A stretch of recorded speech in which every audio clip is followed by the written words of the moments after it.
I would like to introduce Mr. Bob Boswell. He's going to give you a little bit about who he is and why he chose to run for office. Mr. Boswell.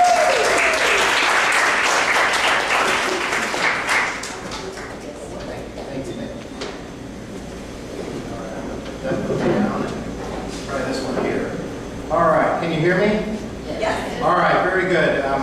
Thank you, Kathy, and thank you, everybody, for being here. My name is Bob Boswell. Over here, my cameraman is my lovely wife, Beth. Who has put up with me now for over 3 decades. As you probably know, my wife, Beth, and I ran the Western Sizzling for 22 years. A lot of you I recognize as being guests. A lot of you probably know about the good things that my family did in the community to try and give back. And as you probably also know, Western Sizzling is no more. Like so many folks, we got caught up in the economic downturn and the banking crisis, and it just didn't work. So now we're broke. But rather than just give up and fade away, we've decided to do something a little different. I'm going to run for office. I'm going to run for state assembly here in East Greeley, and Evans is called District 50, and I'm here to try and convince you that I'm the right guy for the job. I'm running because I think that our government really isn't doing what it should be anymore. You know, in the last 4 years, Colorado has gone from record budget surpluses to record budget deficits. We've been saddled with over $1 billion in new taxes, fees, on everything from hospital visits to license plates to kids' candy bars. And we've been, what's this for? I mean, where are we now? Last year, Colorado lost nearly 90,000 jobs, mostly from small business. Our own community, right here, you know what it's like. We've been hit extra hard. Got almost 4,000 foreclosures. Record unemployment. You know, I don't think that the governor and the Democrat majority get it. We can't have healthy government. We can't have healthy schools. We're not going to be able to take care of the folks that need to be taken care of if we don't have healthy businesses and the jobs that they create. Now, we can continue what we've been doing.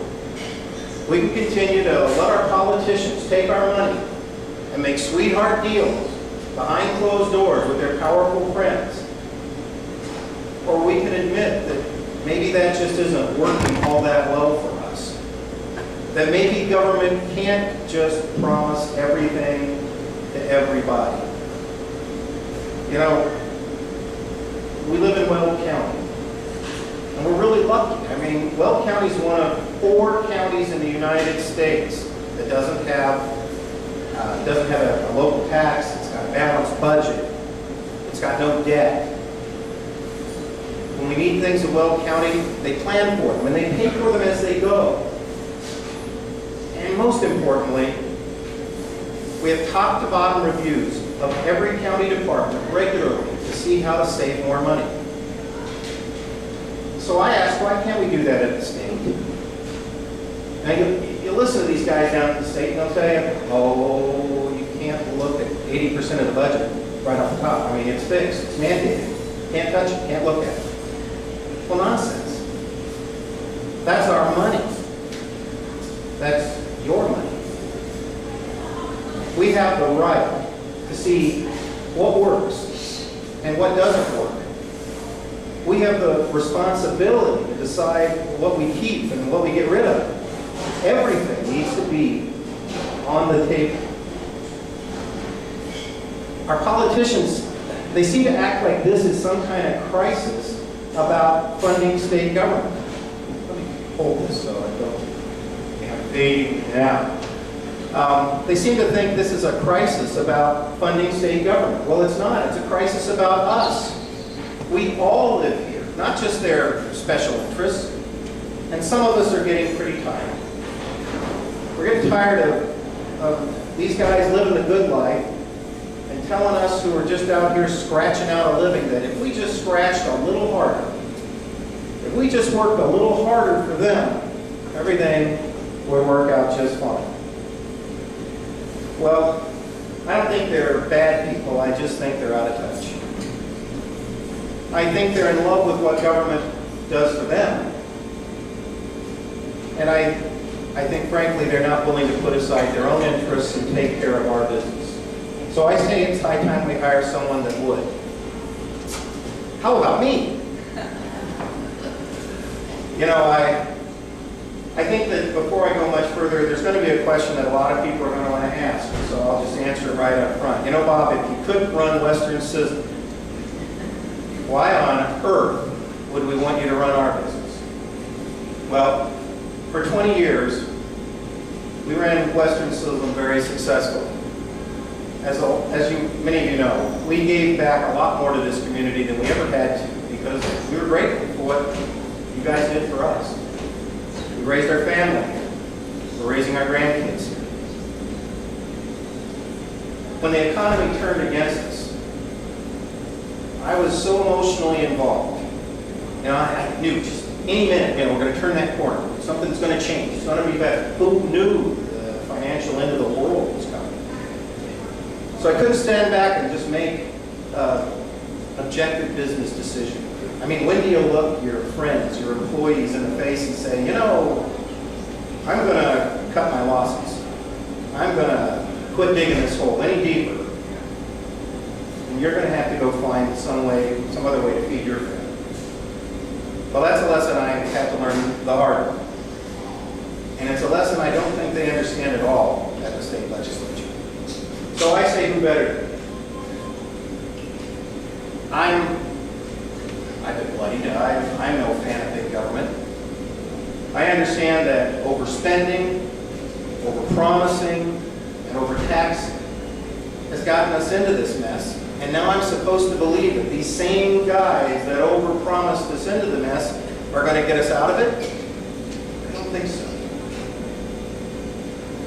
I say that, well, let me explain this. When I say overpromising, I'm talking about the old way of running government, where I come up to you and I say, Mrs. Biggs, what do you need? And you tell me what you need. And I say, okay, we'll do it for you. And so I go out and we get a law passed. And we go around to everybody else and we say, okay, we just need some more money from you. And we'll give you what you want. Because now I know you're going to vote for it. Doesn't it seem like that sometimes? That that's what government's become all about? Keeping the politicians in office? I don't think that's the way it should be done. I think we need to try something else. I think it's time that we shrink government. I say it's time to quit piling program upon program upon program. So that now what? We have Medicaid is at risk, our schools are at risk, vital state services are at risk because we promised more than we had. They say we need to shrink government. We need to stop writing IOUs that our kids are going to have to cash. We need to have policies that let businesses compete and that invite new businesses and new jobs into Colorado, because I'm telling you folks, it's about jobs. We cannot have a healthy government without jobs and the businesses that provide them, because that's where our tax base comes from.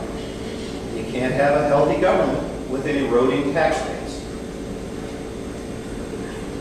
I'd like to be elected because I'm an independent thinker, and I'll be an independent voice for you. I'll stand up to the Republicans just as easily as I'll stand up to the Democrats. I'm not beholden to anyone. I'm beholden to you folks. And I will make the decisions based upon what I think is right for all of us. You know, a lot of folks have said, well, we want something different. We don't want the same old slick politicians. Well, I guess I'm about as different as we get. If I can stand up here, after what I've lost, if I can